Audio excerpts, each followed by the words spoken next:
we were going through, the preseason predictions and who's going to do this and is Georgia going to be as good? They lost so much. Nobody was talking about TCU, really. Oh, it's a cute story. Sonny Dykes taking over. Ah, ha, ha.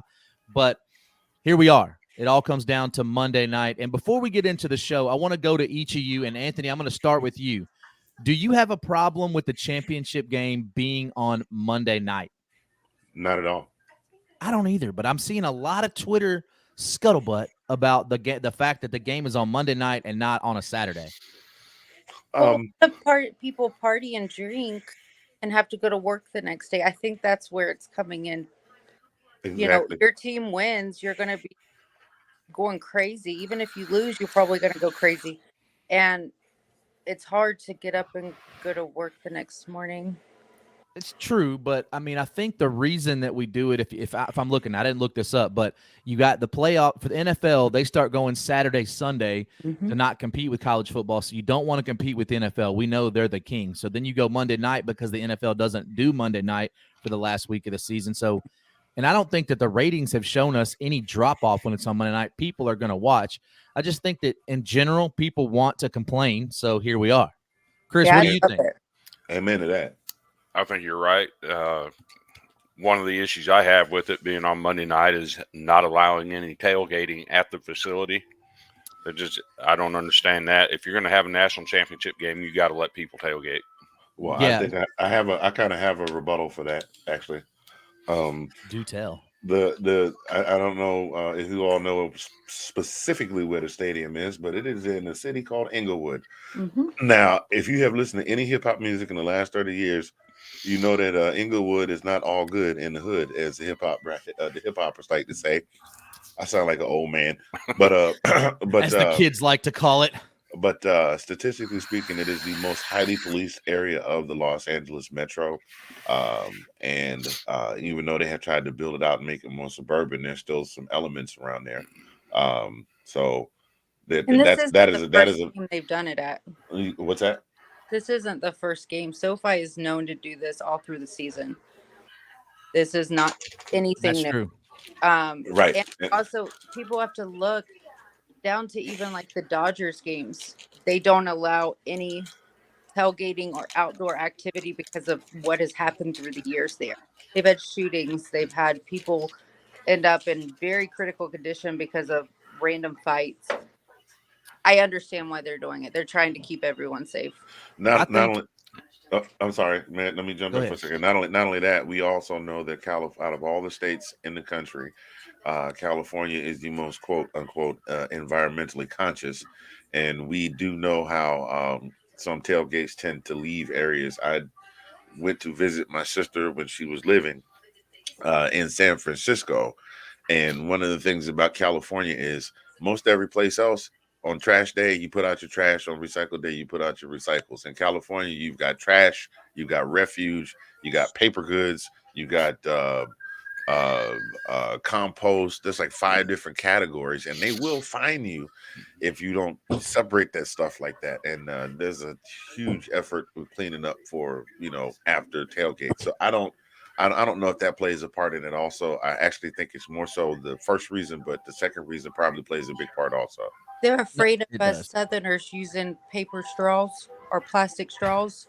I do think that the location being in California plays the biggest part in it. But as somebody that's been in stadium management for the last 22 years, there is a humongous, gargantuan effort for cleanup. But that we know that comes with the territory. For me, if you take away the tailgating atmosphere, you're taking away from really the whole feel for it. So I do think that is a shame, and I think that that's something to be looked at as we move on as far as where we pick locations for national championship games to be, because I don't think that's what college football is all about. That's what the NFL is about. That is what football is about. When you look at it, the Bills are famous for jumping off of the top of skyscrapers onto tables. So I think that if you take that away, it takes away such a big part of the game. But we're not going to let that get us down this morning. I'm actually going to start talking about a lot has been made about the talent of Georgia, and we've talked about it on this show and recruiting and how they've ranked in the top 3 for the last 4 years. But I really wanted to dive into the numbers and kind of get you guys' thoughts on this. and Nikki, before you roll your eyes, this is just straight facts. You don't say that numbers don't matter. I know. I'm with you. But the average 4-year recruiting class for Georgia is 2.3. Though that all the guys that are playing now, they're average 2.3. TCU, their average over the last 4 years, 42.3. That's a drastic difference in the talent. However, if TCU, and Anthony, don't roll your eyes at this, if TCU does win, they would be the first team in the playoff era to not have a blue chip ratio of over 50%. They only have 17 of their 85 scholarship players that are former 4- and 5-star recruits. And before I go to you guys, my last thought, no national champion has ranked outside the top 15 in the previous 4-year rankings in the CFP era. So, Nikki, because you're a TCU fan, you're representing them today. What do those numbers mean to you? Nothing. Nothing. Those numbers do nothing for what our guys are doing on the field. You can say, oh, well, they don't rank because they're not 5 stars, 4 stars. Well, they're showing you different. I mean, that's the same as, and I always use JJ Watt just because I love him. And he was a 3-star. If you would even give him a star going into college. And they looked at him like he was nothing. And on the field, he showed them something different. So I feel like those numbers to TCU is absolutely nothing at all. All right. Fair enough. Anthony, Georgia representing Dog Nation. Yes, Tell us sir. what they mean to you. I agree. Numbers mean zero. The numbers mean absolutely zero. I did not go back and look at the recruiting numbers for last year's squads, Georgia versus Alabama. But I'm pretty sure that Alabama was pretty deep in terms of, I don't think there was as big a discrepancy as there was in this game, but the numbers, we were outnumbered in terms of recruiting in last year's matchup. The numbers don't mean anything. You know what does mean something? Heart. 100% heart. It's just like Rocky Balboa once famously said, it doesn't matter how hard you can hit. It's about how hard you can get hit and keep moving forward. Now, are you saying that it's not the size of the dog, but it's the size of the dog? Wait, what is it? Say it for me. I know you know. It's not the size of the dog. It's not the size of the dog in the fight. It's the size of the fight in the dog. Now, that's a dog, though. What about for I think frogs? this game proves it's not about that because you got 2 3-star quarterbacks 100% at the helm of their team. Yeah, like the thing for this game is no matter which team wins, it's a Cinderella story for either. I mean, a bigger one for Stetson just because he's already got one. He's already got 1 ring, but if he gets 2 rings, man, the number of 3-star quarterbacks that are going to start, the number of kids that are ranked at 3-star that are going to start trying to go to these D1 programs is going to go through the roof. I mean, if memory serves, there was a big surge after Tom Brady got his start in New England, and people were like, "Oh my God, he was like what, a 18th round draft pick, and now he's got 6 Super Bowl rings. Let me go try to play at some of these D1 schools." Well, yeah, I don't think the numbers matter. I think here's the one thing about both of these squads. Georgia and TCU both, I don't think you can measure in numbers the size of the hearts of these guys. Georgia was not favored last year to beat Alabama after the way they lost that SEC championship. TCU right now is not favored to beat Georgia just because of the star ranking system. But I know that I know what I have seen.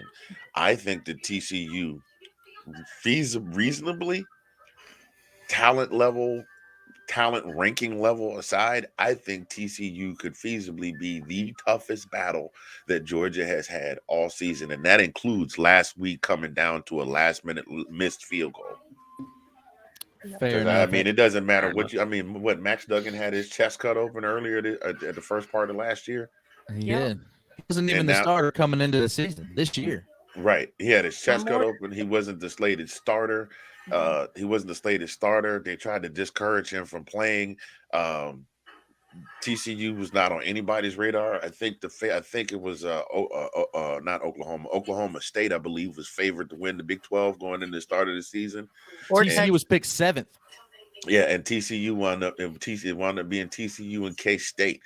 And even though TCU lost that game, they gave as good as they got. And every time the TCU won a game this season, I could just hear Yul Brynner just saying the size of the Grinch's heart grew 3 sizes that day. Like, you know what I'm saying? It's no joke, man. I'm telling you, TCU is no joke, and they're not a team to be overlooked. This is me speaking as a dog fan. I still feel like my dogs can win this game, but I'm telling you, TCU is just watch what I'm telling you. Watch what I'm telling you. I think, God, have you ever seen a game where a team got blown out and they still kept throwing haymakers the whole time they were getting blown out? I think even if TCU gets blown out tomorrow. Even if, Nikki, I don't mean to say that. This is just me hypothesizing. Even if they get blown out, they're going to be throwing haymakers the whole game. But I don't think they're going to get blown out. That's fair. So, Chris, I know where you stand on this, but I want to come to you. And you read those numbers. Georgia, 2.3 on average 4 years. TCU, 42.3 on average each year. And then the one that I wanted to really reiterate with you is that no national champion has ranked outside the top 15 in the previous 4-year matchup. So we can say that numbers don't matter, and it's my opinion, and the facts show that they really do matter. And then when it comes to national champion, is TCU the exception to the rule? Probably so. There's a first time for everything. And what better year to have a first time of a team not being in that top echelon of recruiting rankings to get it done finally. I know what a dirty business recruiting is. The rankings are based on who goes to camps. If your Power 5 teams are sending kids to camps to get them their ratings, some of these other kids that aren't going to camps don't get noticed. Max Duggan, that's a classic case. Little Iowa farm boy playing quarterback. Who's going to want an Iowa farm boy to come lead their D1 program in college football? Now, hold on, though. Hold on. If you really look back on the Max Duggan story, and I know that Nikki knows this, Max Duggan had offers from Notre Dame, Nebraska, Iowa. He was the number 1 player coming out of Iowa. Now, you look at it and say Iowa doesn't produce as many 4 and 5 stars. I understand, and that's correct. Yeah. But Max Duggan had options, so I think that adds to the allure of Max Duggan for TCU fans, because he didn't go to TCU because that's the only offer he had. He chose to go to TCU and play there for Gary Patterson. And I want to mention something about that as well. I watched an interview with Gary Patterson just this last week, and him talking about TCU and how he felt about seeing their success. And just to see the emotion on that man and the pride that he felt and the fact that he's going to be there, even though he played against them as a coordinator and lost this year, I think that not enough is being made about where Sonny Dykes has done a tremendous job. Amen. Gary Patterson, opinion, got them here. These guys, not the lion's share of these players, the stars that are winning these games for them were Gary Patterson recruits. So, Nikki, I'm going to come back to you real quick on that. How much credit should Gary Patterson get for where TCU is today? A ton. I mean, it's down to the Sonny Dykes called Gary Patterson and said, you have to be here. These are your guys.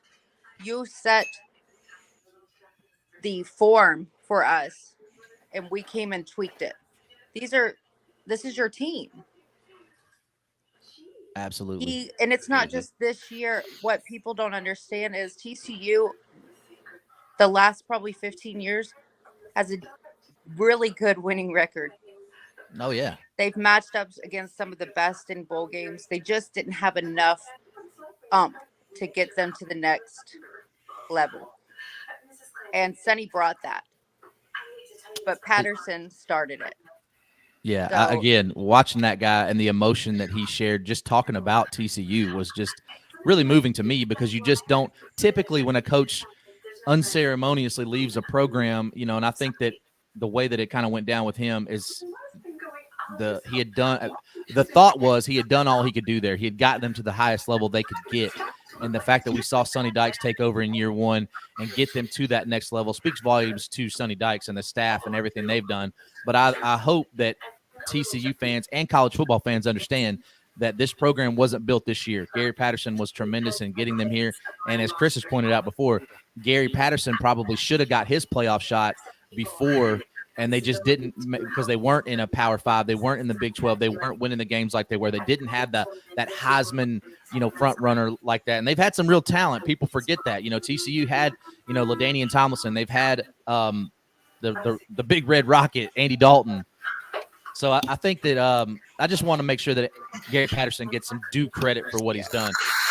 But as far as getting into the game itself, Johnny Dean's in here dropping names. I love it. Johnny. He's calling the troops. He's calling the troops. Come check us out. LT's nephew playing for DC. Yeah, well, I bet the talent is there. I want to get into a little bit about the game, and the first thing I want to start with is something that he brought up in the chat last week, and maybe on one of the shows, was talking about injuries. And Nikki, I'm going to start with TCU first.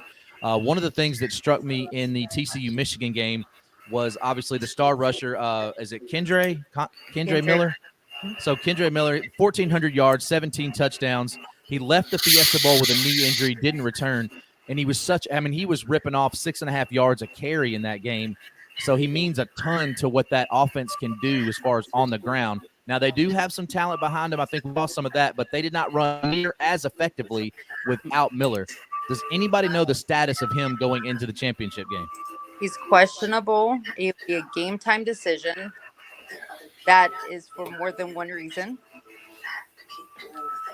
And, keep him guessing. But he is light practicing. Yeah, I looked it up right before we came on, and it said they're hopeful that he will play. Yeah, that's huge. That's huge. Anthony, going to you on this, going to the Georgia side. Obviously, Ladd McConkey's been dealing with a knee injury for the better part of the latter half of the season. But I think that the one injury that a lot of people were looking at was Darnell Washington, obviously going out, not coming back. His status seems to be a mystery from everything I could read. Does anybody know the status of McConkey and Washington? Last I saw before I checked out before I clocked. Well, actually, I say last night. I didn't go to bed at 5 o'clock this morning. But McConkey will be able to play, although he's going to be a game time. And last I heard with Darnell Washington was it. Yeah, there you go, my man. Big O is a go. Big O is a go. We will see Big O on the field. Shout out to my co-host right there from this weekend, UGA football, Colin P. from the DMV, talking SEC football on the INTERNET with me. That's how we do on Mondays. But yeah. So listen. We know how this goes. It's just like last year. They sat Pickens all season, brought him out for the SEC championship game, rolled him out for the national championship game. Even if they play maybe 3-4 series each, they're going to get out there and get on that field. Because I don't think right now at this point, with this being with this team being on the cusp of something historic, I think they would be only the 5th team to repeat in college football history. I believe it is. Is that right? And the first in the playoffs. Yeah. Since we've been college football playoffs. Right. And it would be the first in the college football playoffs. Also with our guy Stequavius Lamar Bennett the 4th. Is the fade coming? I don't know, but I know what is.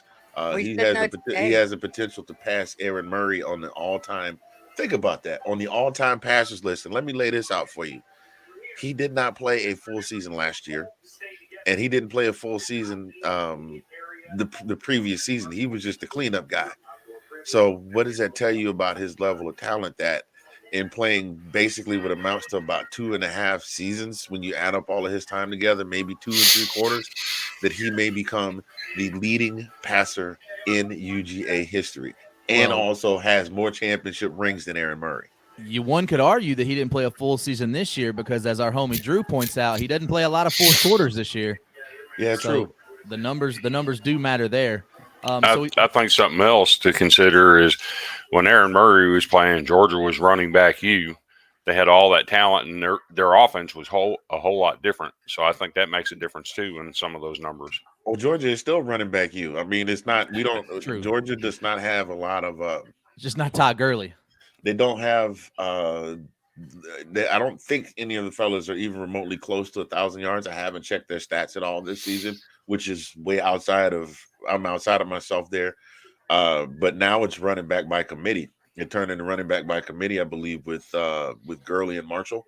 And ever since then, it's been Gurley and Marshall and Michelle and Swift, and then we had Zeus. And you see where I'm going with this. But we still have the ability to grind it out on the ground. It's just not all one guy. The days of having a Herschel Walker to carry 98 to do 98% of your groundwork are gone. But I think you guys had 1,000-yard running back this year. I pulled all the stats for the season on both teams just to compare, because I've been reading so many crazy out of this world random stuff from Georgia fans. And I think you guys, if he's not at 1,000, one of them's right under 1,000. So they definitely have an identity. I think it's over, and it's been like this for a lot of teams right there. We talked about this, Nikki, that a lot of people are really keying in on stats that I think are ancient and outdated. Number one, they pass the ball all the time. That doesn't happen. That's not what Georgia does. That's not what TCU does. They both run the ball very effectively. And is also another thing, we'll get into this, but time of possession. To me, stop using that as your litmus test for what a team is doing. I don't care about that. We saw the number one team in the number one offense in the country, and if you look at it, 8 of the top 10, they're not even in the top 100 in time of possessions. So the time of possession thing, that's not what coaches are going for anymore. Nick Saban, even his team, their time of possession has gone down by 5 or 6 minutes over the last couple of years, because he understands that the game is sped up. And I know that the counter argument to that is you get to a point where you have to run the ball. They also do that. They do run the ball. All these teams that are running the ball, all the teams you saw in the playoff could run the ball very effectively all year long. But I want to get into some big keys for me, and then I'll get into each one of you. And I'll start with you after me, Chris. The big key for me that I see the matchup is going to be running the ball. When you look at TCU, we talked about, obviously, it's going to be huge if Kendra Miller plays, but TCU had 36 rushing touchdowns this year. But the thing that the counter to that is Georgia was the number one rushing defense in the country. They let under 80 yards a game. Under 80 yards a game. When you saw them play against Tennessee, who run the ball 55% of their time, ran the ball very effectively, almost a couple hundred yards a game, they couldn't run the ball at all against Georgia. So I think that for TCU, a key for me is, can they get the running game going? I'm going to hope that Miller's playing, because to me, they have to have him to stay in this. And we know what Max Duggan can do. We understand that Max is going to get out in space and he's going to try to run the ball. My biggest key for both teams is, number one, establish the run. Number two, can you stop the run? And Chris, I'll start with you on what you think the big key is for both teams. Well, I think it's exactly that. What we saw in Ohio State and Georgia is Ohio State just couldn't run the ball. And when it came down to it and they had to run the ball and they couldn't kill that clock and take the time away from Georgia. Anthony did his halftime show during that game, and I actually commented on that show that I thought Georgia was in good position. Even though they were down, I thought they were in a good spot because of that factor. TCU can 100% run the ball. I think that's going to be the key, is being able to establish a ground game, because we know they can throw the ball too. So if TCU can establish that ground game and stay in it score-wise, I think that gives them a good shot at possibly pulling an upset. Anthony, I'll go to you next. Big key. Big key. TCU, as you mentioned, is definitely known for putting it down on the ground. That's a good lyric. I'm going to have to write that down. Putting it down. I'll write that down later. I got my notes here. My wife's note is in here, Brandy. That one she said. No, don't. No, we're not to say that. Hey, before you finish, can I say this too? TCU only had 2 games this year where they were held to just 1. They had no games where they didn't have a rushing touchdown. So I just want to reiterate. I'm sorry, it's early. That the running the ball is so monumental, and I think that TCU, while they do run the ball well, they've never faced a defense as dominant as Georgia as far as stopping the run. Right. Well, that is number one. The Great Wall of Georgia has got to stay intact in that front 7. And the secondary has definitely got to be on it. I know that the run game is TCU's bread and butter, but sometimes you got to go to the air. And if those guys are caught flat-footed back there, we saw what happened against Ohio State. Actually, we saw what happened in the last 2 or 3 games leading up to the playoffs. Secondary looked a little bit off. That is the keys to the game. I think as far as the offense is concerned, we just got to be able to keep the offense clicking on all cylinders. You know, we did see some miscues in the did see a couple of miscues in the playoff game against Ohio State, and we've seen you know, those mistakes have got to be minimized, if not eliminated. And as long as those guys keep their when those guys keep their head in the game, they're just about doggone near unbeatable. It's when something pops up every now and again during the game, especially we saw it last week, when they get off their game, and it's, you know, kudos to them for being able to reel it in. And you know, and Stetson did his Stetson Bennett thing. The mailman went and got himself some overtime on that shift last week. But yeah, definitely minimize mistakes by the secondary. The front seven has got to be at their absolute best that they have been all season. And the offense has got to minimize their mistakes. That's basically just about a game plan for any football game. It is. But Nikki, before we go to you, I want to address this. Scott said opinions. And Was yes, that Great Wall of Georgia, whoever that was. I said it. I think that was Drew, Great Wall of Georgia. But Scott says opinions. Was that a Dobbs fumble last night or a forward pass? My opinion, and everybody might disagree, I think that it was an incomplete pass. His arm was going forward, but that's just my opinion. His arm was still, he has to be going possession. His arm was still on the side. Unless you're Tom Brady. Yeah. Well, nothing applies to Tom Brady. So at first, me and James actually fought it. We were like, no, that is a incomplete. They didn't lose the ball. They're fine. When they replayed it, his arm didn't get in front of him.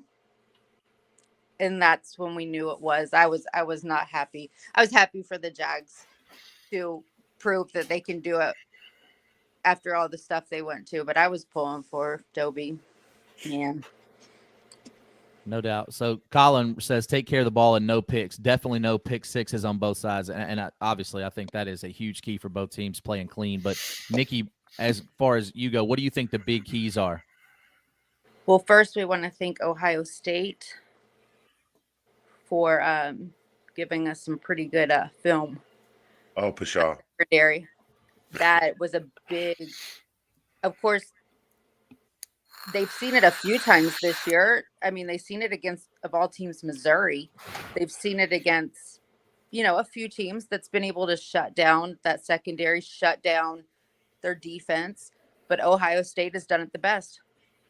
And if Coach Gillespie takes what he's seen and put it with these guys, that's a big one. Our defense has to be able to cause turnovers. They've been able to do it all season. They've been able to read that quarterback and grab a pick. 9 times out of 10 turns into a pick six with TCU. Fumble. They are able to cause fumbles. If it's sacking the quarterback or taking down the running back, they have been able to cause fumbles. That's a big one. We have to continue getting the ball back into Max's hands. Something that surprised me going into this game and doing all this research was that when you look at the turnover battle, TCU is plus 10. Georgia's actually -1 on the season in turnover battle. So I think that when you would never, I think if I just put blank stats up there and said pick the team, everybody would say Georgia's the one with the plus 10 turnover battle. But TCU, while their defense statistically does not match up with Georgia, what they are is similar to what we saw the Saints be when they were rolling in the NFL. They're very opportunistic. And you mentioned about the pick sixes. One of the things about TCU is as soon as they get a turnover, they immediately go on the offense and start blocking, and they're out there getting after it. So they are very opportunistic, and they take advantage of every opportunity. So if Georgia puts the ball on the turf like they've been known to do, I think that gives TCU obviously a decided advantage. But I want to talk about some things that I really, when I looked into this, and what keys to how does each team win, right? And I'm going to start with TCU. For TCU, I think how they win, motion offense and misdirection using the slot guys. What we saw them do against Michigan was that they had those guys' heads on a swivel the whole time. You never knew which way the play was going to go. They were using misdirection almost every play, and it was just the art of deception. It was beautiful to see, and I credit Sonny Dykes and the guys for that. Also, another key for me for TCU is being physical in the trenches. And I don't mean line up imano, but if you're in there and you got to win a one-on-one battle, you have to win it. It's really tough in a 3-3-5 to get that on the defensive line, to get that pressure, but they've been finding a way to do it. Their guys have to be quick on the release. I mean, when Georgia, when you know they're going to run it, your second level, which is the linebackers, have to get there quick, and then your extra safety also has to be there, which they have been. It does limit, you would think, and you line them up, that it would give the advantage to the offense of running the ball, but we've seen TCU hold up. And Colin mentioned this, and I think this is a big takeaway. Playing clean. You have to win the turnover battle, right? If you're TCU, you can't have turnovers, but more importantly for me, don't have silly penalties. You got to limit that, and you got to keep the penalty yardage down. Go ahead. You got something? I'm gonna get to you guys too. I'm not just gonna. This isn't like a monologue. I'm gonna get to you in a second. I just got a couple things, and as I started writing these down, I found more. If you're TCU, take advantage of Georgia's secondary. Anthony mentioned it. They have looked suspect in the last couple of games, and in spots over the years. Now, those are still some dudes. I'm not saying that those are some garbage dudes back there. Keely Ringo's been getting a lot of heat. That guy's still projected in the top 20 in the NFL mock draft for a reason. Guy's got the talent. They're projecting he will be the first DB taken off the board. Yeah. And I don't disagree. At his size, it's something rare you see in a cornerback, being like, what is he, 6'2", 195, 200, something like that? Yeah. I mean, the guy's big for a cornerback. Tall and lean. But yeah, so take advantage of the secondary. And if people don't talk about this enough, and I don't understand it, when you watch that, people talk about Max Duggan. They don't talk about Quentin Johnson enough. The guy is allegedly projected to be the first receiver taken off the board in the NFL draft, and everybody's talking about, Harrison Jr., everybody's talking about Jalen Hyatt, everybody's talking about these guys, but Quentin Johnson is just quietly, getting 1,500 yards, like just double-digit touchdowns. The guy, speed. He is so fast, and he's also really big. Really big. Nobody thinks about him being big. Oh, well, TCU's cute, but take advantage of the secondary. Also, this is probably the number one key if I'm TCU. Did you say that's cute? Oh, that's cute. That's cute. They got dudes. The number one thing for me, this is probably how TCU wins. Get Georgia in second and third and long. And by long, I mean 6 yards, 7 yards. That gives that 3-3-5 the ability to protect against the pass, but also react quickly. You can pin your ears back and get after Stetson Bennett, get after the running back. So third down position against Michigan, their average third down was 3rd and 7. That's why it played into TCU's hands. It gives you, first of all, you think it's a passing down, right? Because that's what they're going to try to do. You're playing right into their hands. If you're TCU's, probably, and I'm going to go to you guys. Play your game. And this is going to sound crazy when I say it. Use Georgia's speed against them. They are faster. They're the faster team than TCU. And that sounds crazy because TCU's crazy fast. But you know what being faster means, Chris? It means that you get to out of position even faster. So if you can use Georgia's elite speed against them, and it sounds crazy. I know some people are watching like, oh, my God, it's football. You want speed, right? Of course. But use your speed against you. And if you're TCU on defense, get to the point of attack fast with your linebackers and secondary. They've been elite at it all year. They do give up big plays, but get to the point of attack fast. So as I say all that, we'll go over TCU. We'll do Georgia next. Chris, I'm going to start with you. Do you got any issues with the things that I said about TCU and how they win the game? No, I think I agree with that. You've got to come up with a way to schematically get your players open in space with the ball. I think Sonny Dykes is one of the best in the business at doing that.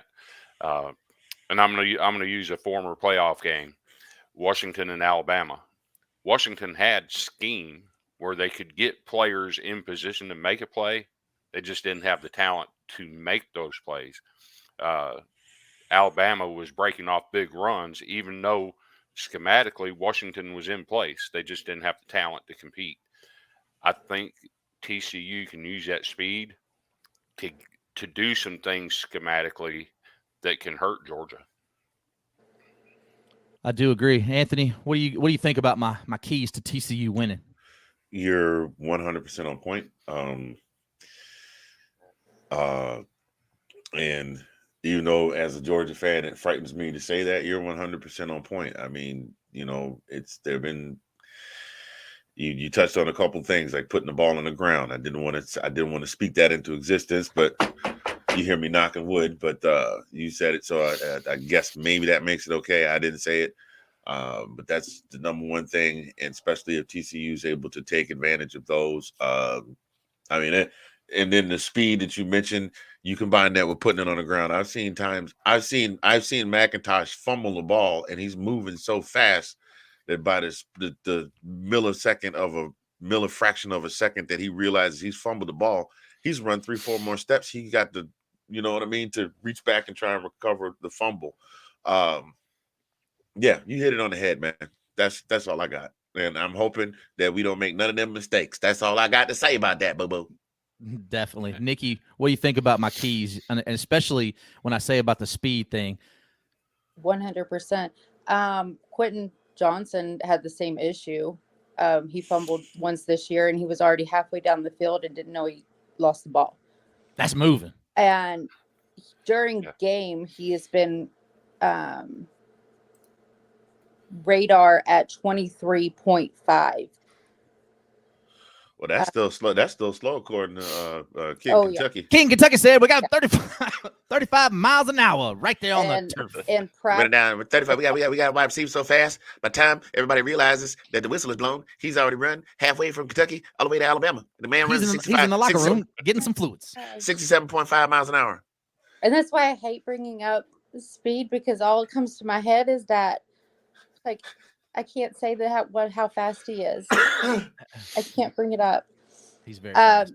One big thing on TCU is our O-line stepped up since the first K-State game when Max got injured. He was only out a few possessions, but the O-line took that on their back, like it was their fault. And since then, they have been standing up and making sure that Max is protected. As long as they continue to do that, I really don't even have an issue if it's the run game or in the air.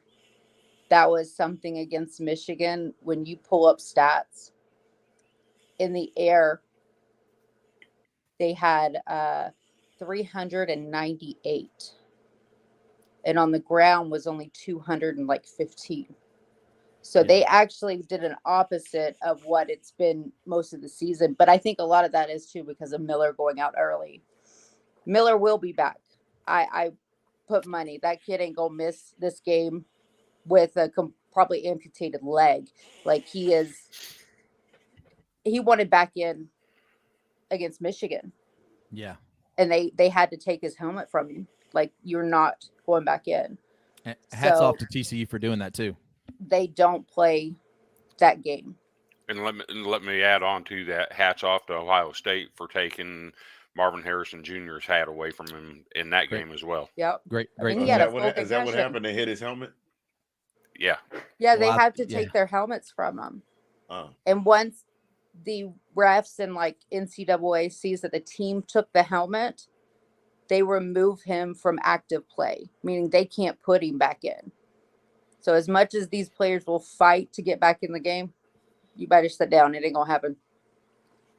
No, I do. Miller playing is such a key, and I think that when I talk about staying with what got you here, one of the things that I really do love about TCU is as much as they've heard about the 3-3-5 and JJ McCarthy in the press conference, rubbing his hands together if they stay in that defense. Well, they did stay in that defense, and then him talking to his family, they mentioned this live on the air. We're about to go win this game, and yes, he did get some people out into space in the second half, and they made some plays, but TCU staying with what got them here. They know their identity, and they're either going to win it or lose it, but they're going to go with what they know. And I think that is so key. We see teams a lot of times they get to that spot and they change what got them there. And look, TCU might lose, but they're going to go out swinging the same sword that they brought. And I respect the hell out of Sonny Dykes and the staff for doing that. But I want to go into some Georgia thing and just some things that I highlighted. And Anthony, you probably will correct me on some of these. One of the things, the first thing I wrote down was that Stetson playing in the scheme of the offense. We saw Kirby after the game say that Stetson is a system quarterback, has to play within the system. Now, Stetson came back and absolutely balled in that second half, and Stetson acknowledged it himself that he's got to stay within the offense. So that's number one for me. The second thing is to get TCU's defense off balance, to get them running into space. Maybe you use the motion. How they get them off balance is they need to utilize Brock Bowers more. They need to utilize Darnell Washington more. Brock Bowers, I think he had 4 catches in the Ohio State game. I think in the 3-3-5, getting them out into space, your biggest advantage, and I don't care who they're playing, is Brock Bowers. The dude is the best tight end in the country. I don't even think it's really close. So utilize your tight ends. Not even remotely close. Not even. The guy is absolutely a stud. He is Travis Kelce, but faster. But right. The another thing for me with Georgia is you cannot let Max Duggan get into space. We saw C.J. Stroud kind of carve up that defense, and it was because it's not that he was really running the ball. It's that he was getting out of the pocket, making plays, extending plays. Yes. So and we know Max Duggan wants to do that. He's not as athletic as C.J. Stroud, not as quick. I mean, he's very athletic, but he can do that. Get out into space, extend the play. Another thing I just mentioned about TCU, if you're Georgia, stay with what got you here, and that's what they're going to do. Kirby has absolutely created an identity, and he sticks with that. Another thing, limit your runs, stay disciplined in your lanes. When you're a defender, if you're a linebacker, a defensive lineman for Georgia, stay disciplined. We saw Michigan not stay disciplined. They were flying through, and this is where the team speed is what I meant when I say that. I'm not saying it's a disadvantage to have the team speed. It's not. But your disadvantage is you're running to the point of attack and overrunning your lane, not staying disciplined. So stay in there. TCU averaged 6.5 yards per carry on Michigan. And if you watched back the tape, Michigan was very undisciplined in their lane. They were running right to where they thought it was going to be as the dude's running right past them and getting 6-8 yards a carry. And then the last thing for me, and I'll go to you, Anthony, I'll start with you, is if you're Georgia, use the physicality to your advantage. I know that TCU has answered the bell in every game. We've talked about that. I thought Michigan was going to be able to take advantage of some that they did not. But if you're Georgia, it's a different animal. You're different than Michigan. We've seen that. Use the physicality at the point of attack in the trenches to your advantage. Anthony, talk to me, baby. What do you think? Well, you said, they definitely. Every time you counted TCU out, it was, again, to go back to one of my favorite movie characters. It was, hey, what are you doing? I didn't hear no bell. There you go. Whoever that was that said I wasn't going to throw another Rocky quote out there. There you go. You're welcome. You. Thank you. You set that up. There, look. Jeezy with the dime. Anyway, the size is a huge factor. To be completely honest, if my memory is serving me properly, I think that last week was the first time the O-line was really tested.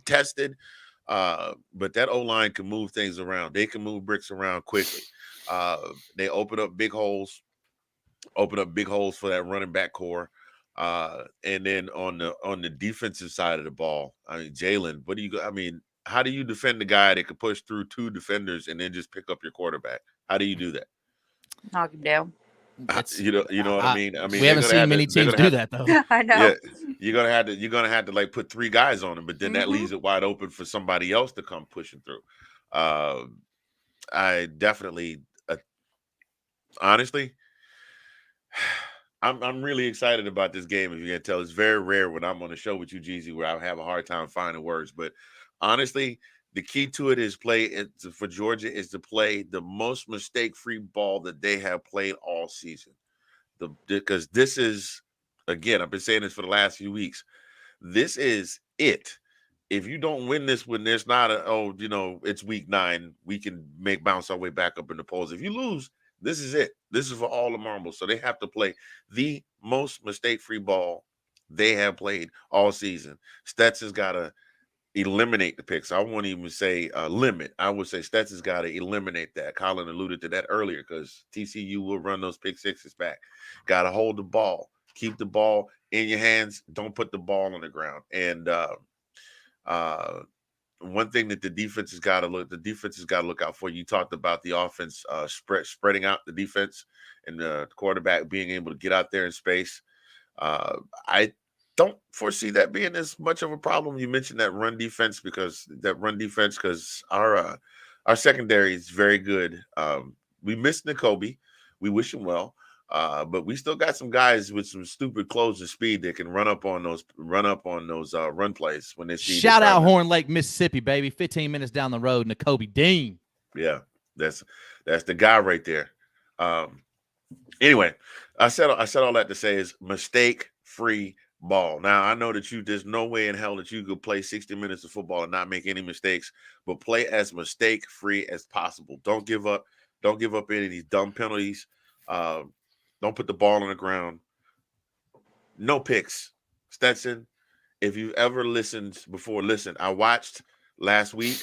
Throw a bunch of good stats. I watched last week.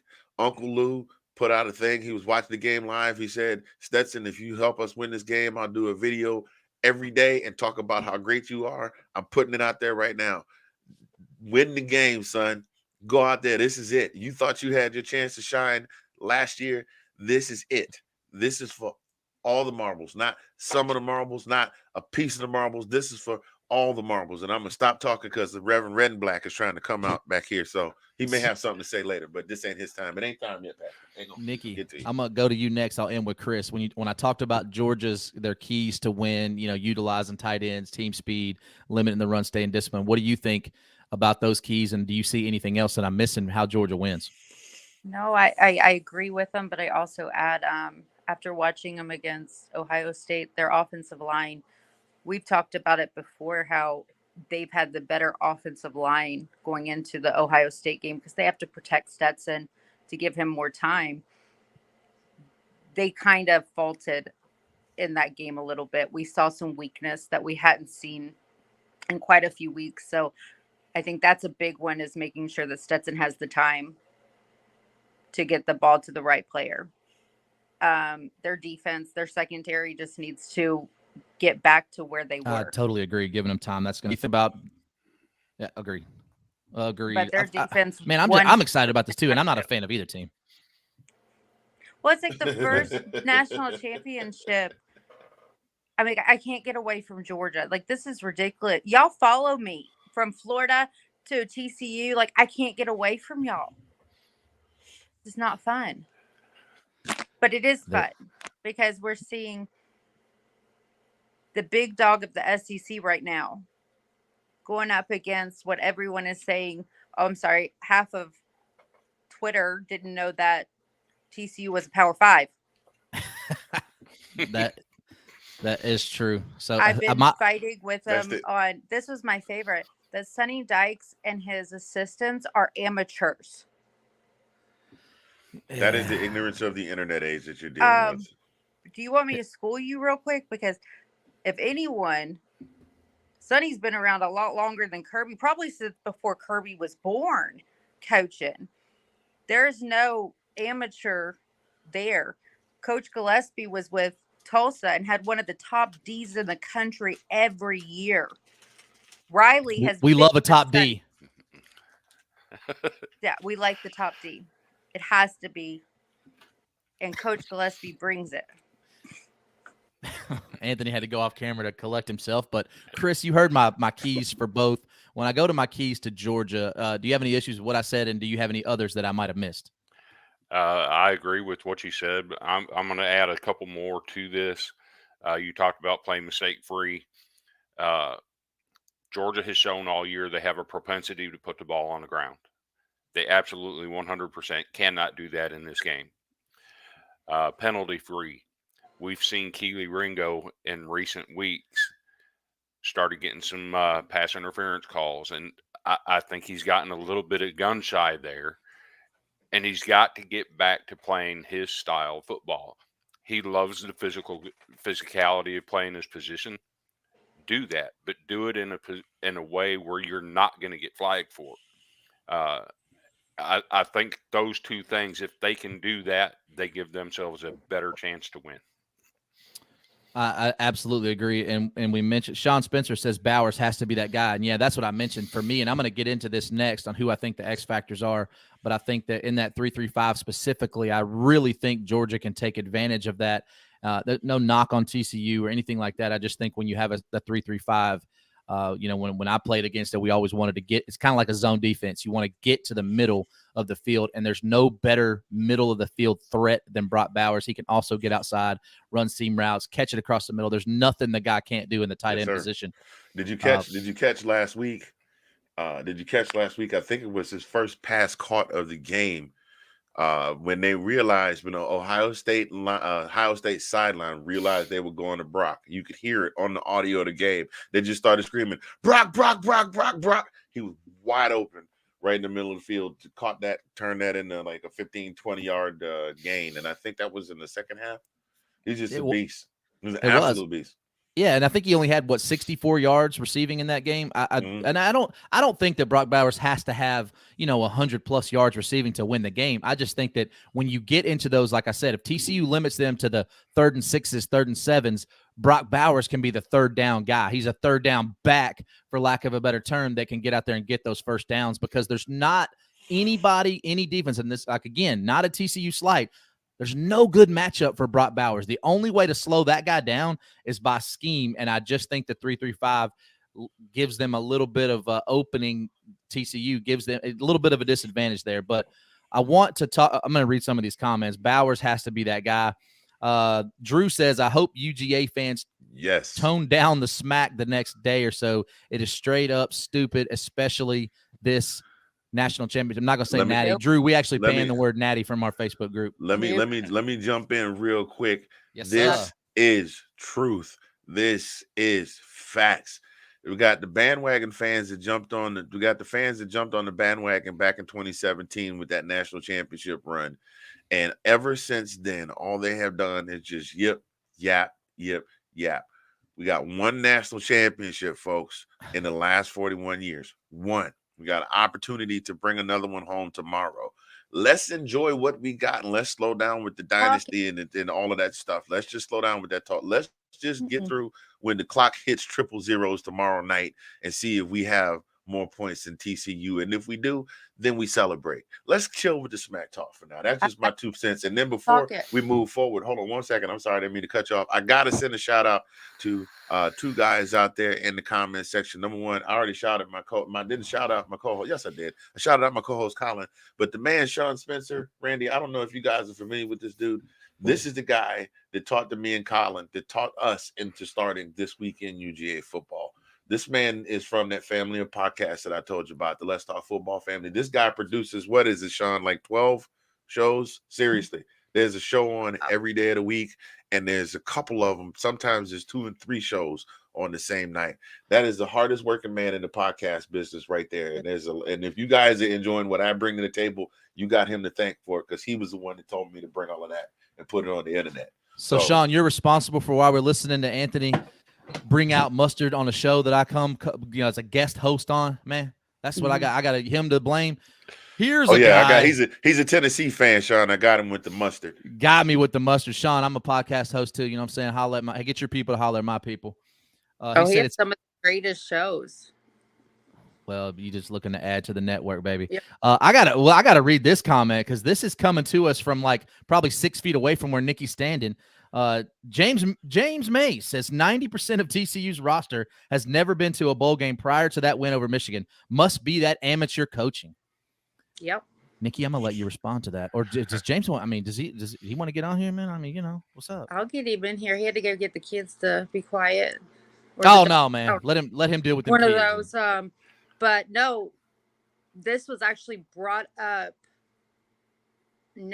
Sonny had to bring this up next to Harborough before the game when they were doing their pressers. And hold up, time out. Did you call him Harborough? Yep. Oh man, the disrespect. I will not say his correct name. I mean, I can call him Booger Eater, but I'm not trying to be that notorious. Notorious on national television.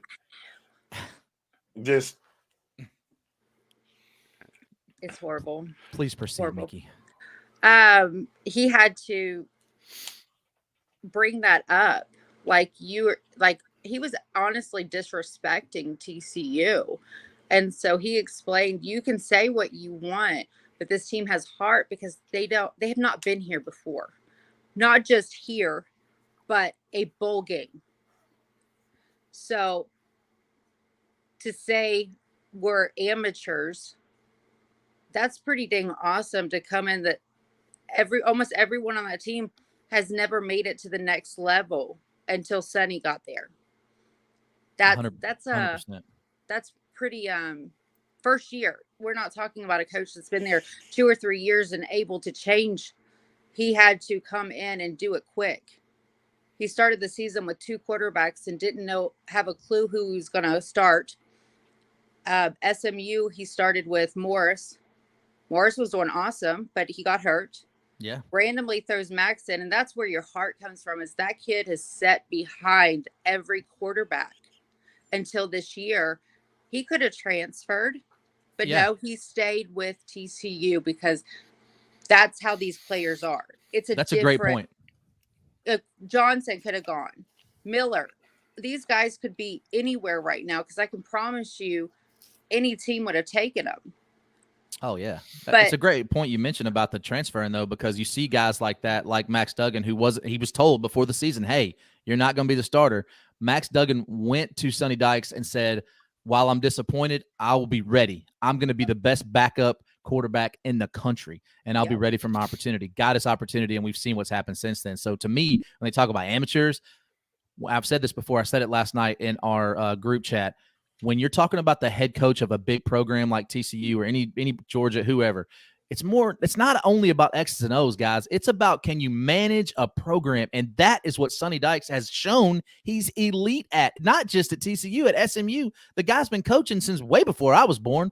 But I think that's a great point, Nikki. These guys have bought in to Sonny Dykes in a way that I don't think they bought in under Gary Patterson, and no slight, but he's taking them to the next level by keeping that group together. But I also think that Stetson is on that level too. When it comes to heart and love for his team, he will do whatever he can to produce and to make sure that not only do they know where his heart and love is, but he's going to find a way to win. He's not the greatest out there, but he's producing a great team. He's leading that team. That's what Stetson's doing. Agree. Both of them are exceptional leaders. Sean Spencer asked another question. I'll ask the question I asked about Tulane. Will the lights be too bright for TCU? I don't think so, but to a point made earlier, most of these guys hadn't played in this bowl game of this magnitude. And my answer to that, and I'll let you guys answer it, Chris, I'll start with you on it, is I think that no, they won't be too bright because we've seen TCU overcome so much adversity this year.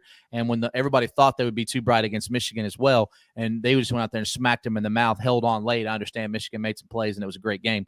But for me, I don't think the lights are going to be too bright. Number one, because of the culture that they've built there. And number two, because I think Sonny Dykes has been, like Nikki said, been coaching for so long. There's no moment. There's nothing he hasn't seen.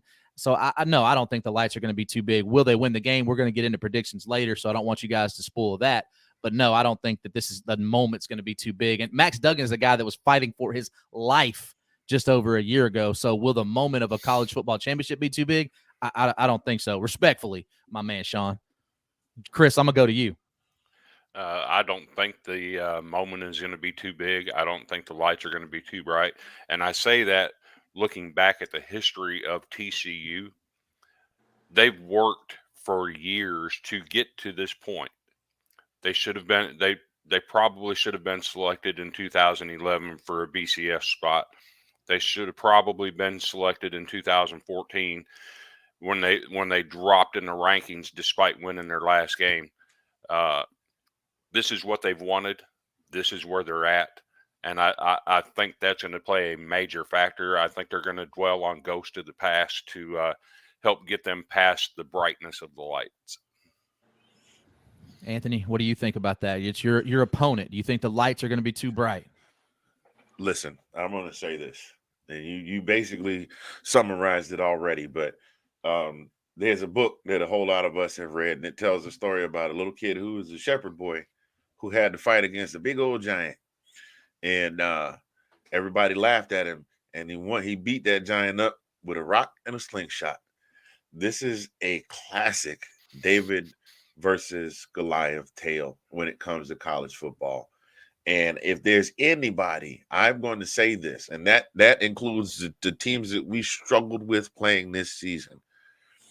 If there's anybody that we have played this season that I think can do it, and that's not a knock against Ohio State. That's not a knock against Tennessee. That's not a knock against LSU. What? Hey, don't make me. I think I got Maybe a yellow a little bottle knock over here. Tennessee. That's not a knock on any of the teams that we have previously played. But I think if there's anybody that is more poised to not let their nerves get the best of them at some point during the game, to come unscrewed if the game starts to go south. How about that? Is that better? Is that a little more diplomatic for you? Does that work? I'm for diplomacy. Is TCU. TCU has shown time and time and time again. It's like that song. I get knocked down, but I get up again. You ain't ever gonna keep me down. I don't know how the heck that popped in my head out of nowhere. I get knocked down. I get up again. But that's Chumbawamba. That's what it is. The Chumbawamba challenge. But that is the epitome of that song.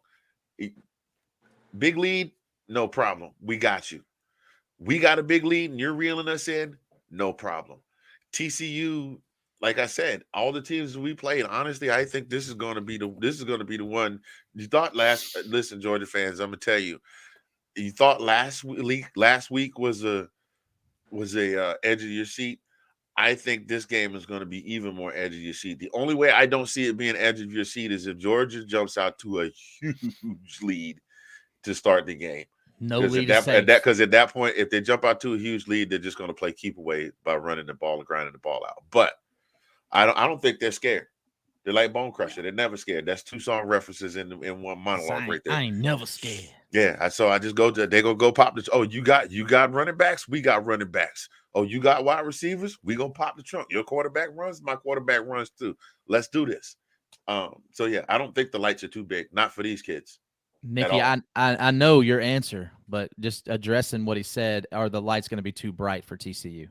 They've asked that against Texas. They asked that against Oklahoma. They asked that against K-State. Every single one of these games, that was asked because TCU was still undefeated. Oh, is this going to be the big game that knocks them down?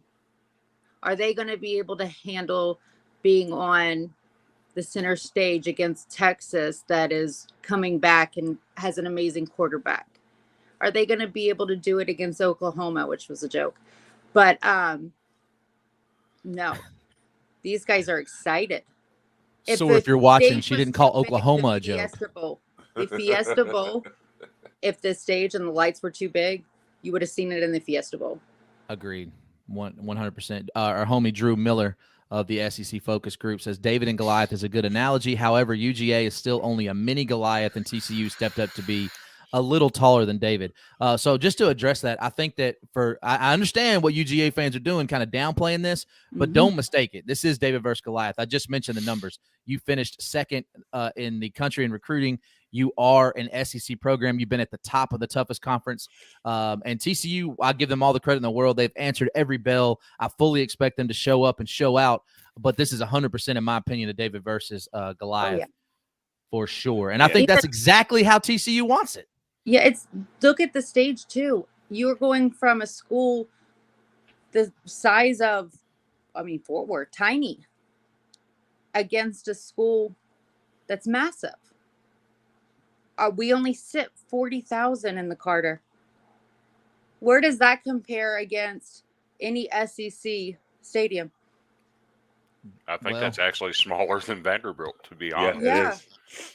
Just in comparison to Georgia, that's a difference of about 53,000 seats. Yeah, but they pack that house every week for Tennessee. They pack it every week. And I'm even actually in the bad years. Yeah, exactly. I've seen it actually myself. Did a lot of work down in Texas. I've actually seen it. TCU was one of the hardest ones that we had to go into about the liquor, selling the beer. But that's a story for another day. James Mays, man is coming to us with some real dropping some knowledge. He said we need a David versus Goliath moment the way things are in this world right now. 100% agree. He also says TCU has answered the call time and time again this season in big moments. James, I think that's for sure a great point. And I think that when you look at it from this standpoint, TCU, we talk about big moments, their whole season has been big moments. And I know some fans are going to use that against them, and they didn't have a lot of blowouts and this, that, and the other. But to me, your team to be battle tested so they don't get shocked in the moment. Now, Georgia has obviously been tested in some games that I don't think they expected to be, like Missouri.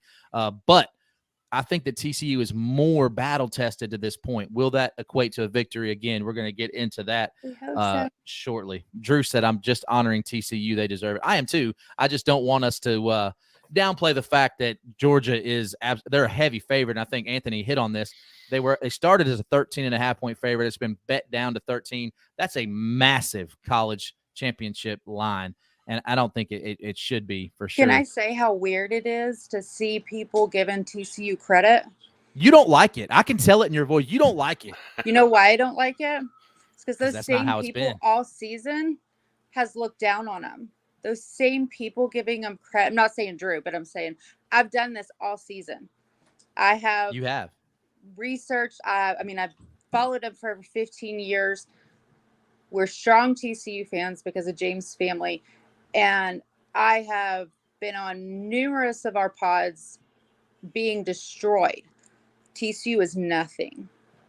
They won't make it through this next game. And now all of a sudden people's like, oh, wait, they are a team. They got dudes. Yep. So now, just for everybody that's watching this and not listening, Nikki has a sling on her arm from punching all the fans that were now saying TCU is a good team. I hate it. So you say they got dudes. You say they got dudes. I just got to know if they're the lace-up dudes or if they're the slip-on dudes. It ought to be against the law for me to have to take off my dudes. That's all I know. Yeah. I mean, if you ain't got no hey dudes, go to Walmart and get you the yo bruhs, whatever they got some too. But Colin says, wait, hold on, time out, pause. Yo bruh, what's the yo bruhs and the hey dudes? It's the off brand of the hey dudes, them shoes, dog. I know you ain't got no hey dudes. Well, I mean, okay, I'm not gonna. Yeah, I got a couple pairs. We wear. I thought you were referring to a specific brand of shoe. Oh, I don't know what the actual brand is. I just call them yo bruhs because they a Walmart off brand hey dudes. They look just like them. Bro, I got a few of those. I got some Yo Bruh Fubus. I got a couple pairs of Yo Bruh Giorgios. You know what I'm saying? I am not spending $250, $300 for some shoes to wear to work. I got a pair of shoes that I buy a pair of once every 2 years and wear them till the sole wears out.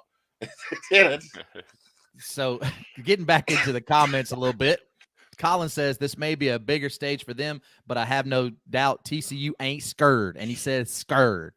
That's how you know we from the South. Colin also says they've got to be riding high from the win against Michigan, knowing they can be successful. I think the biggest thing for both teams is I'm going to take that back. I think an advantage that TCU could possibly have is the confidence level. They understand their backs against the wall, us against the world. We have nothing to lose. And with Georgia, I think they actually got really scared. You could see it in Kirby's his mannerisms, the way he was talking. He even said Ohio State probably deserved to win that game, but they're still alive. They're still going to be there. He gets to live another day. But TCU's not feeling like that. They feeling like, hey, we went out there and punched them in the mouth, and they weren't good enough to beat us. We're not changing nothing now. So I think that's a big advantage. Confidence is huge going into a game. But they live off of the ones that still say they shouldn't have won and they shouldn't have been there. So that confidence is high, but they are still hearing all of that. That sticks in the back of their heads, and that's why they produce every week. That's why that's why I get mad seeing people now all of a sudden last game of the season, TCU something. No, you ain't gonna change it now. We're still using what you said 2 weeks ago as board material. Nope. Well, Johnny Dean says, okay, then TCU's a horrible program and shouldn't be in any championship game. Is that better? Yes, it is. Thank you, Johnny. Thank you, Johnny Dean. Thank you, Johnny.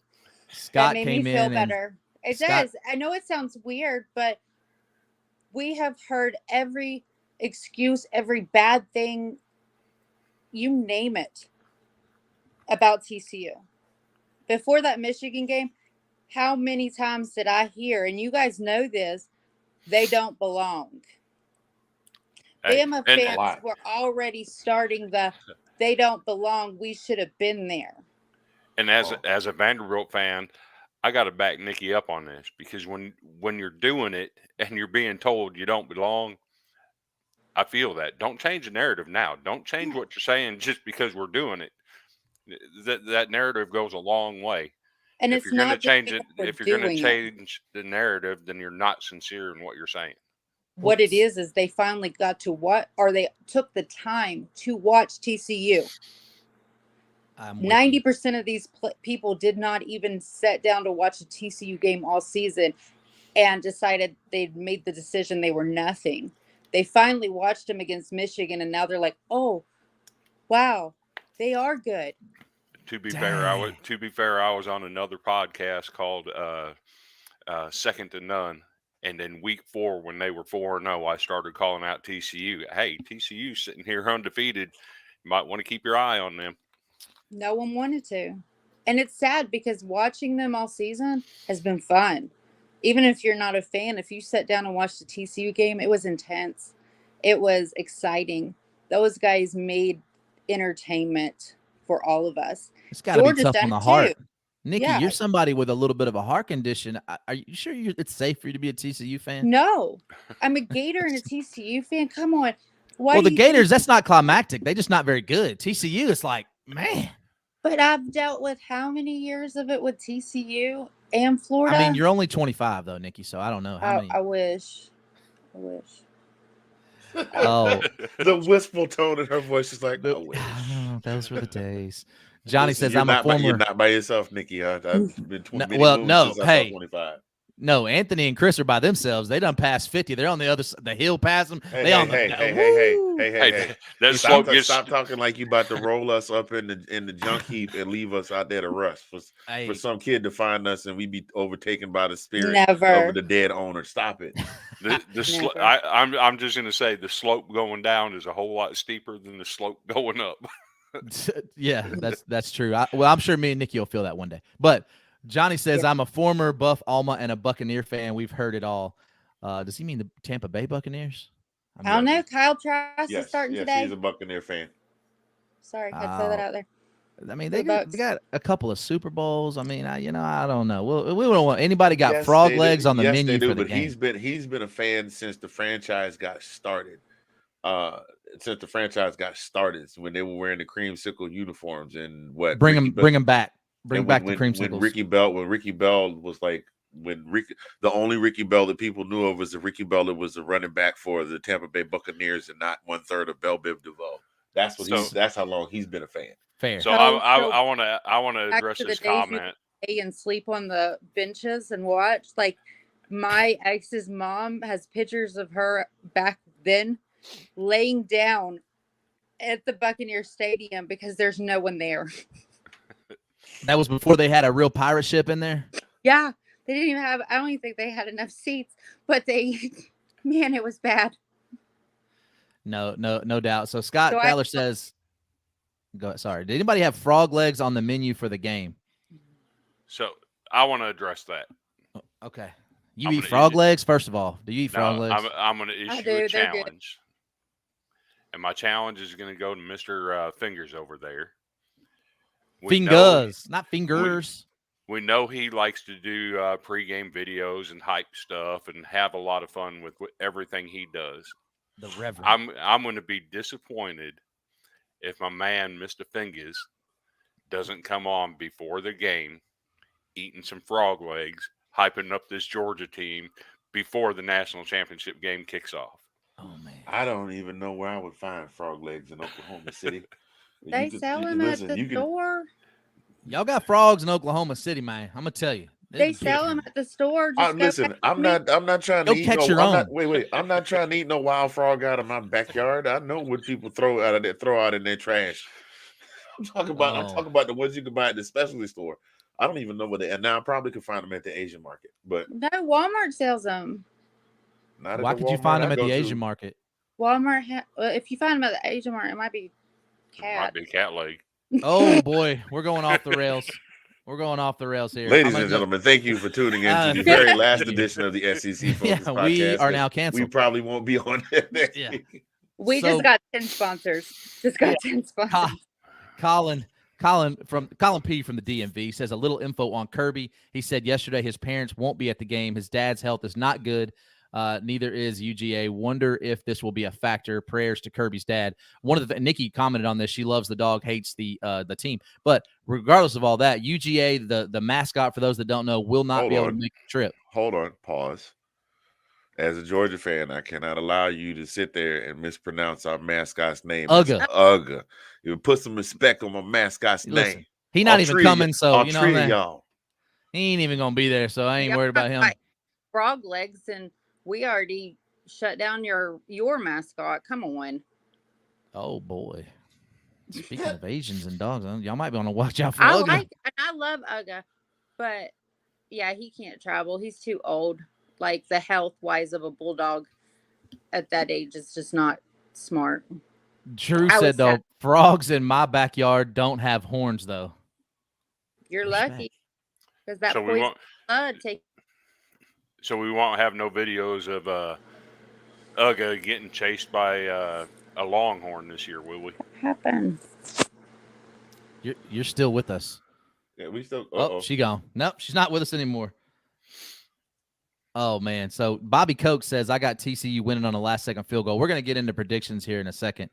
I will do it with you, Anthony. I just ain't cooking them. Need them already pre-made. They don't taste great. Nah, if you had them and they don't taste great, you got them from the wrong place. And to answer my homeboy's question, Colin, I didn't live in the country section of Georgia.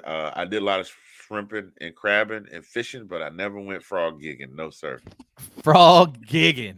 And then Drew says, how can you mispronounce Uga? I did it on purpose because I'm a Tennessee fan, and all disrespect was out there.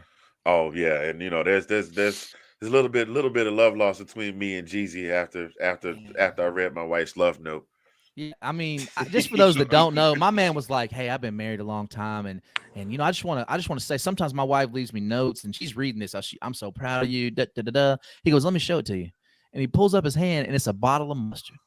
I said, "This son of a boy."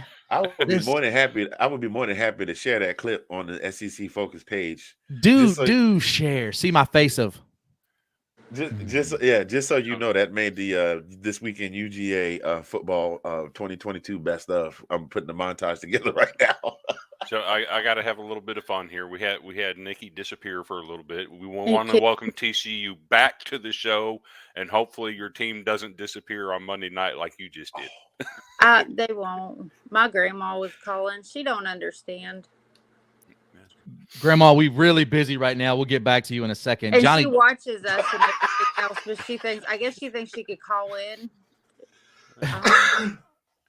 She can't call in. Give Grandma. I'll send her the link right now. Johnny Dean said, if there's any LSU fans here, you can teach Anthony how to eat frog legs. Listen, I know how to eat. Listen. Stop it. Stop it. Listen, I told y'all, me and Sterling grew up poor. So that means there's a lot of stuff that other folk ate that other folk didn't eat that we had to eat. We had lots of frogs in the neighborhood. So we know how to, Granny used to cook them up because me and Sterling used to be racing down the street in our cardboard shoes to see who was the fastest. But I guess, we both made it to the league. So that question's been answered. But I've had frog legs before. They're delicious, especially if you batter them up real good, you just can't cook them too long because they're not as meaty as a chicken drumstick. That's all I'm saying. I've had them. I just don't know how to cook them. That's it. That's all I got. Go ahead, Jenny. So as we're wrapping up our segment, so we're going to go into X factors. I want you guys to think about an X factor on offense and defense. So we're going to start with TCU, and I'll start, then go to Nikki, then Chris, and end with Anthony. For me, the X factor that I'm putting for TCU is, I'm not going to say a quarterback. X factor, what I mean is somebody that you just wouldn't say off the top of your head. I think it's Quentin Johnson for TCU. I think that he is the one of the most talented receivers in the nation. He's projected to be the first receiver off the board in the NFL mock draft. His size, his speed, his ability to catch ball in traffic over the top of somebody. I think he's the X factor for TCU on offense. And for defense, I think for TCU, it is Dylan Horton, their defensive lineman. They're in the 3-3-5 defense. He is able to disrupt even when he's being double teamed, even when they're scheming towards his way. He's in the Fiesta Bowl, he had 4 sacks, 4 tackles for loss versus Michigan. So I think for me, Dylan Horton is the X factor on defense. And Nikki, I'll go to you. Who do you think the X factors are for TCU on offense and defense? Definitely Johnson. Stud.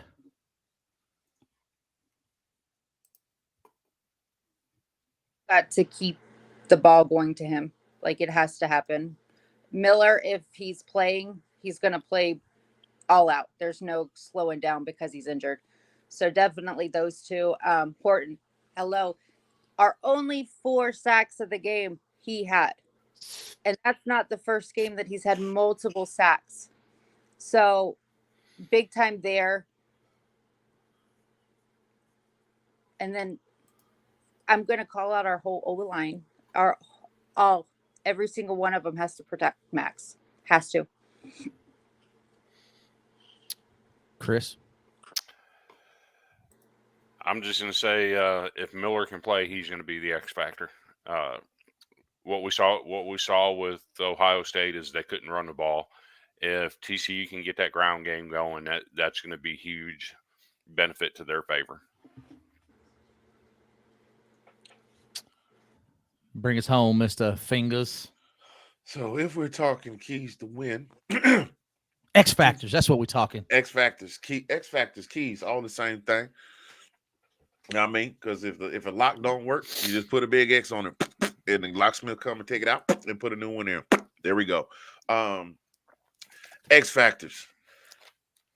Stetson Bennett's quarterback performance and the defensive run game. I think those are the two keys. Those are the two X factors. Stetson's got to stay on point, stay focused, and as the leader of the offense, and the defense has got to. They've got to have. They can't just. The defense has got to not pin their ears back. Come out the door with their ears pinned back because they will get burnt. Got to be head on the swivel until the game situation is manageable, and that's all I got there. All right, so for X factors for UGA, I think that I mentioned it already. No surprise here. I think Brock Bowers is the X factor. 4 catches for 64 yards against Ohio State, including obviously one of the most impressive first down gets I've ever. I don't know if a lot of people. I thought he was out of bounds, but for him to be able to keep his leg up, the guy is extremely athletic. I think he is the X factor for Georgia on offense. You mentioned Stetson Bennett. I think obviously he's got to play well, but for me, the X factor is Brock Bowers. On defense, I think that it's Keely Ringo. I think that a lot has been made of him giving up some long balls, getting some pass interference calls, but don't forget he's a dog, right? He's a dog in every sense of the word. And I think that he's coming up. He's going to come up big. We've seen him come up big against Alabama. He's the MVP of that game. And he's projected to be the first DB taken off of the board in the NFL draft. So he has the size and speed. So for me, the X factor, again, for Georgia, offense, Brock Bowers, defense, Keely Ringo. And Anthony, players that are X factors for Georgia, go to you on that one. Then we'll go Nikki, then Chris. Players on Georgia that are X factors. There's a whole ton of them.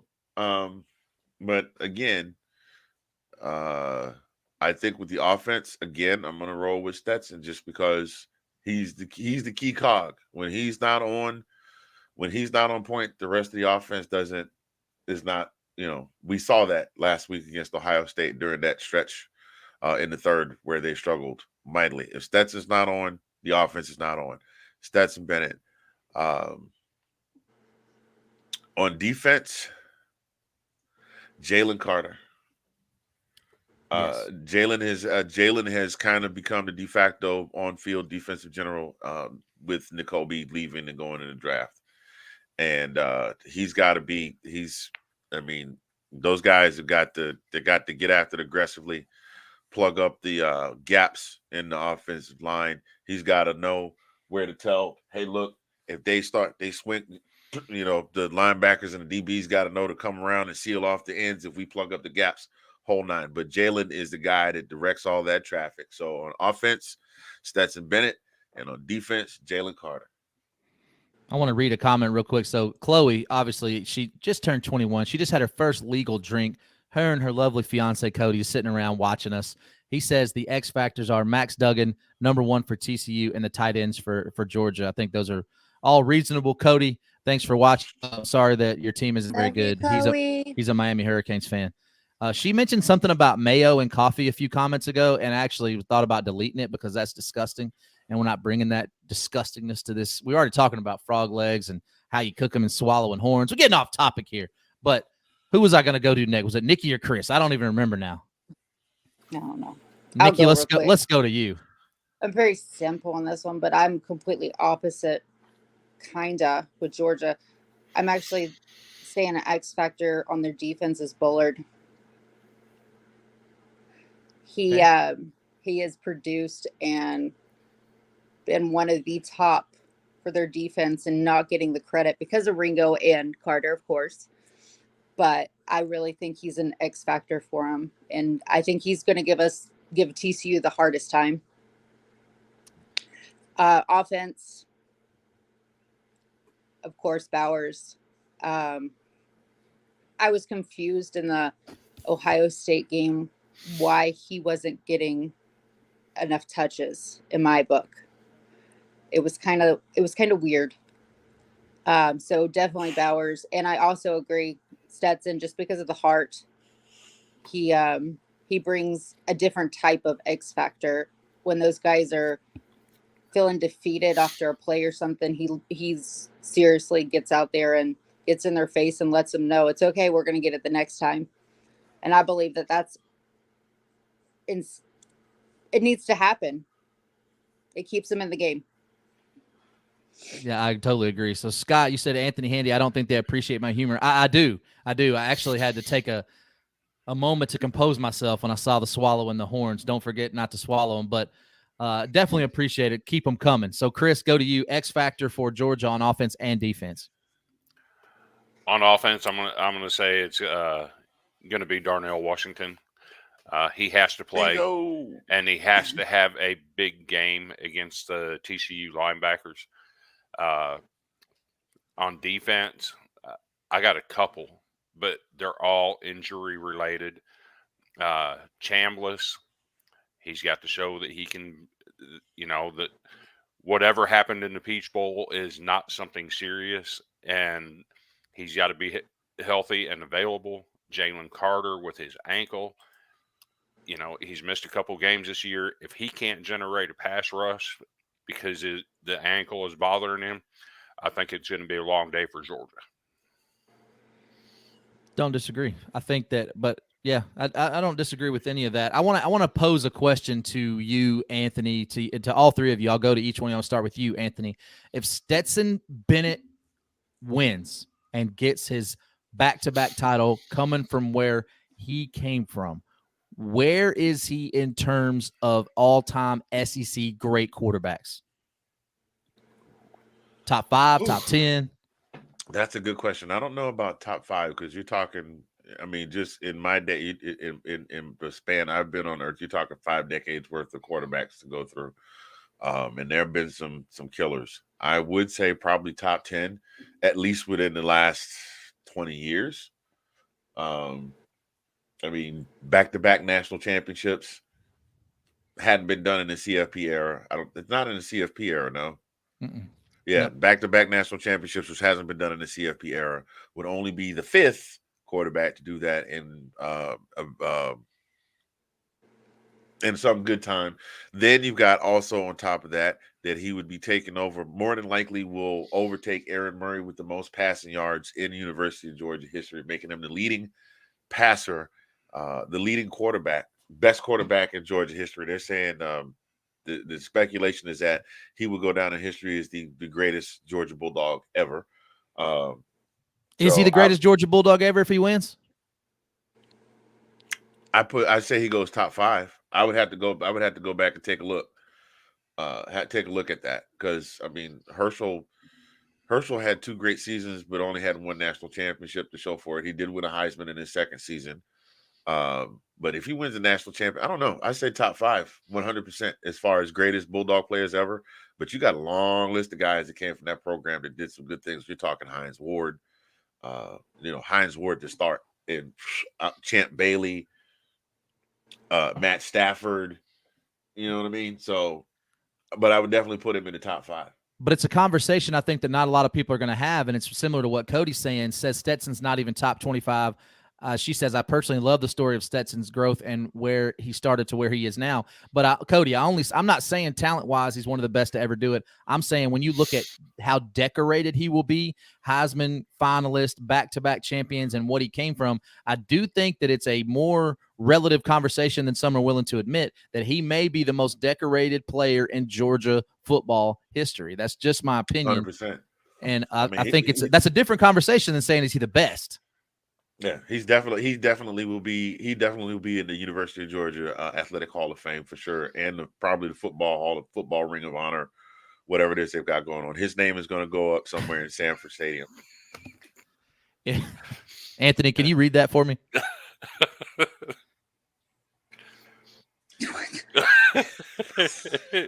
if you combine the dogs and the frogs, you get my man Scott Taylor. Listen, y'all, I'm gonna tell y'all something. Scott is a regular commenter on Johnny Dean's show. They got a great show, NFL Edition Bucks Report, with awesome cast of hosts. Yours truly drops in and does some voices and comedy every now and again.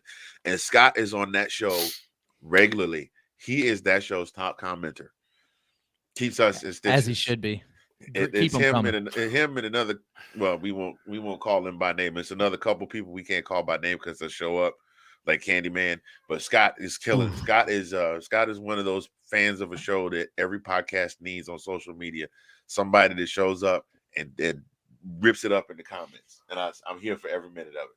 Mike Hughes, my boy, Mike Hughes, salute to you, my friend. Mike Hughes, bringing it always. Mike on the mic. If you haven't found him, go find him. How did I know that was him?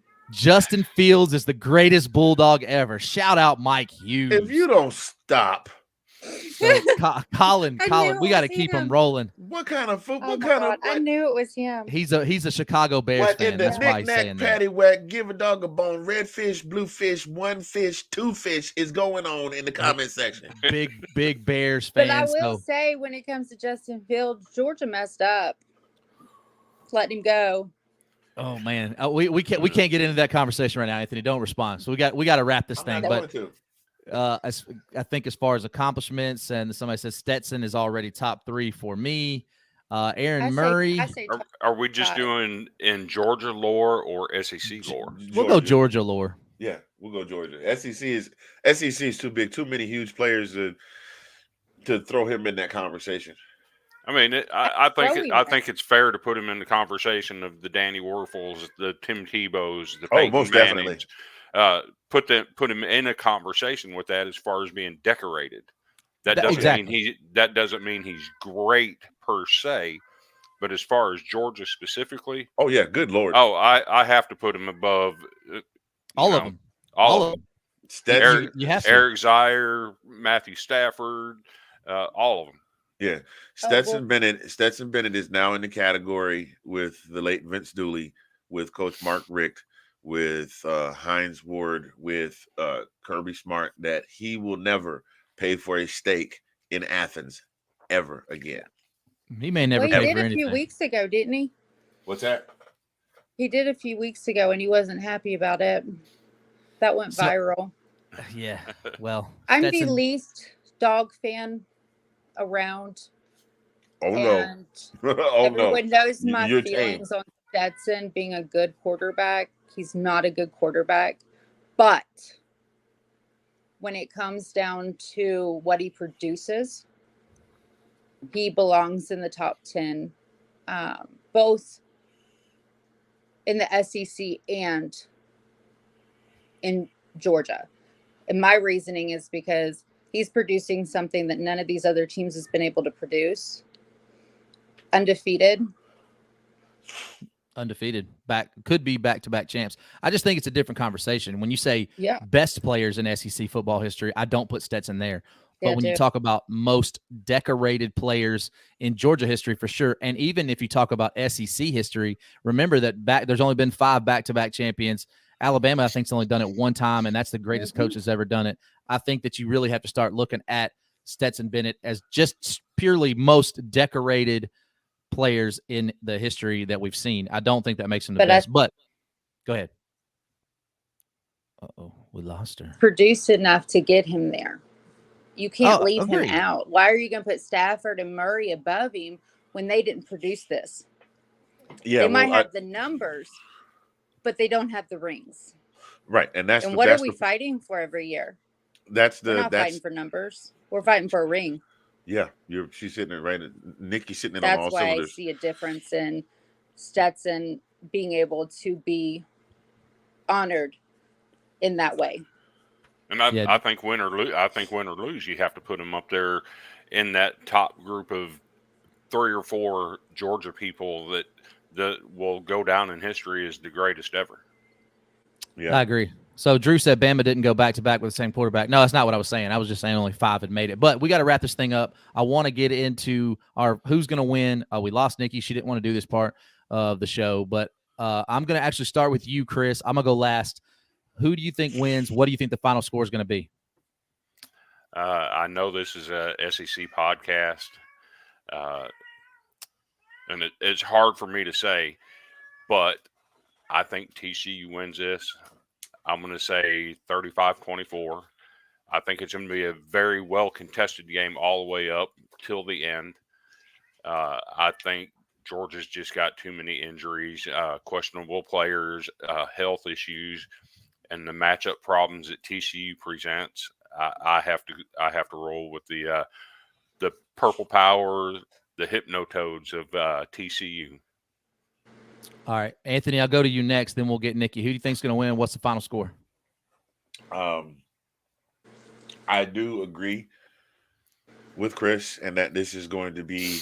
I am anticipating that this is going to be a very heavily contested football game.